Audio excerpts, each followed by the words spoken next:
YSRCP के रुकन parliament Avinash Reddy के हामियों ने सीबीआई इंक्वायरी से उनकी गैर मौजूदगी से मुतालिक पेशरफ को कवर करते हुए मीडिया चैनल्स और नामा निगारों पर पुरतशद्दुद हमला किया। यह वाक़या उस वक्त सामने आया जब अविनाश को आज साबिक वजीर वाइस विवेकानंद रेड्डी के हाई प्रोफाइल कत्ल केस में पूछगछ के लिए पेश होना था। अपनी मां की बिगड़ती हुई सेहत की वजह बताते हुए अविनाश पुलिवेंदुला के लिए रवाना हो गए थे।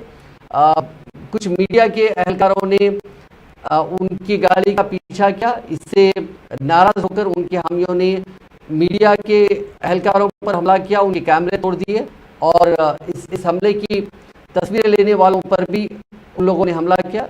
ये तस्वीरें सोशल मीडिया पर काफ़ी वायरल हो रही हैं।